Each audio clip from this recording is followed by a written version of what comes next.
tonight we won't be storming castles or riding into battle, not exactly. Instead, we'll drift quietly through the fog of war that hung over the Middle Ages for nearly 1,000 years. From muddy fields and stone ramparts to the clatter of steel and the silence after a siege, we'll explore how war was waged, endured, and remembered, slowly, softly, and without any need to lift a sword. So, settle in, breathe deeply, and let's take our time wandering through the battlefield of history, where even war, in the end, becomes a whisper. Let us journey slowly and gently into the harsh and fascinating world of medieval warfare, a world of iron, fire, and faith, where victory meant survival and defeat was often death. In the early Middle Ages, warfare was decentralized and chaotic. Every noble, from barons to counts, had a duty to bring men to battle, knights in armor, archers, and farmers with spears. These armies, pulled together by feudal obligation, were a patchwork of training, discipline, and desperation. But over time, everything changed. As kingdoms like England grew more centralized, the chaos gave way to order and money. Scutage replaced service. Men could now pay not to fight, and kings used this money to build professional armies. In Italy, warfare became the business of condottieri, mercenary captains who sold their sword to the highest bidder. They fought not for glory but profit, often favoring maneuver, deception, and economic sabotage over open battle. Meanwhile, the knight, the great symbol of medieval war, evolved from a mounted warrior into a social class, armored in steel and revered in songs, but not all knights were noble.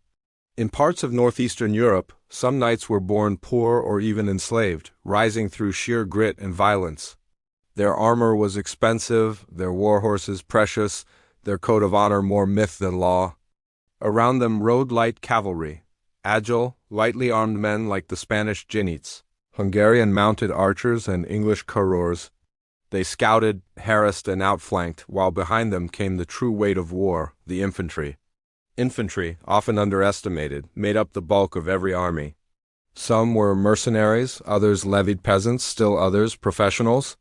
The English yeoman longbowman was trained from childhood to shoot 12 arrows per minute. At battles like Crécy and Agincourt, these arrows blackened the sky and tore through French knights like cloth, their bodkin points puncturing mail, their broadheads maiming horses. The Swiss, meanwhile, revolutionized warfare with their pikes, not waiting for cavalry charges, but advancing in tight, deadly formations. At Sempic, Grandson, and Marat, they humiliated Europe's finest. So admired were they, even their enemies, like the German Landsknecht, copied their weapons and tactics. But medieval battles were only part of the war. Sieges were far more common. Castles like the great Château de Falaise or the walls of Dubrovnik were fortresses of stone and status. Lords watched from their towers as enemy armies ravaged the fields, but couldn't take the land with them. Behind thick walls, defenders fired arrows through slits, dropped stones from machicolations, poured boiling oil, and set fire to siege towers. Moats and drawbridges guarded gates. Hidden sally doors allowed surprise attacks. Inside, deep wells and rain-fed cisterns kept water flowing, even as famine stalked the halls. Attackers brought terror engines, trebuchets, catapults, siege towers, battering rams. They tunneled under walls to collapse foundations, flung diseased corpses to spread plague, or simply waited, starving cities into surrender. The invention of gunpowder changed everything. At first, cannons were crude and terrifying, but when Charles VIII marched into Italy in 1494, he brought mobile artillery that could flatten stone walls in hours. The age of the siege tower was ending, and yet war also came by sea. In the Mediterranean, sleek galleys clashed with missiles and marines, ramming and boarding like ancient triremes. In the north, bulkier cogs and hulking sailing ships like those at the Battle of Sluys carried archers and men-at-arms. Naval battles were rare but devastating, with weather, tide, and wind as deadly as steel. In some cases, ships were topped with towers, floating fortresses. And even as cannons were mounted aboard, it took time before they replaced the bow or crossbow in naval tactics. The Vikings, centuries earlier, had mastered the seas with their shallow draft longships. They raided with precision and horror, striking undefended coasts, slipping away before resistance could form. Their mobility, combined with iron axes, mail hauberks, and guile, made them feared across all of Europe. Farther east, the Mongols appeared like a storm. Their horse archers swept through Russia, Poland, and Hungary in the 1240s, defeating larger armies with terrifying efficiency.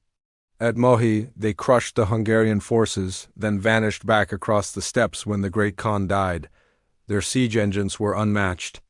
Their tactics, feigned retreats, envelopments, and lightning raids outclassed their enemies.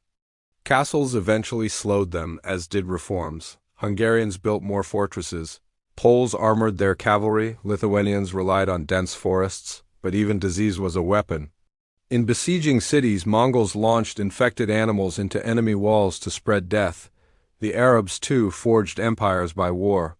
The Rashidun and Umayyad caliphates burst forth in the 7th century, defeating the Romans and Persians in lightning campaigns. Camel-mounted infantry and light cavalry outmaneuvered larger, slower foes, striking with discipline and speed. Their armies carried scimitars, spears, and iron maces, and their religion bound them tightly. Later, the Ottomans would hire gunpowder experts, raise the Janissaries, and take Constantinople with massed assaults and heavy artillery. In India, the Khilji dynasty used enormous siege weapons and mounted archers to subdue fortresses and expand their dominion. Throughout the medieval world, faith was inseparable from war. Crusading knights carried relics, bones of saints, splinters of the true cross, into battle, believing they offered divine protection. In Milan, war wagons bore colossal crucifixes, drawn by oxen draped in red and white. These symbols, half sacred, half psychological, inspired men and terrified enemies. But no matter the region, logistics mattered. Medieval armies often lived off the land, stealing or foraging for food. During the 100 Years' War, the English relied on shadowy, brutal raids that burned villages, destroyed crops, and drained the enemy's morale.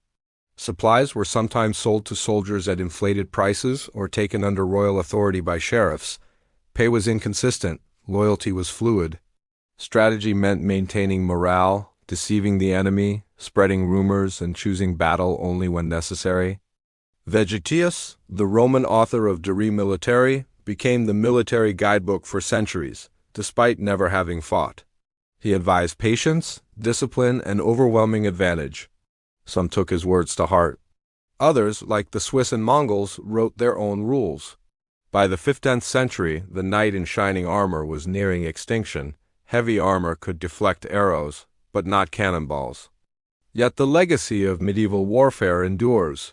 In the castles that still crown lonely hills, in the battlefields now overgrown with silence, in the relics once kissed before war.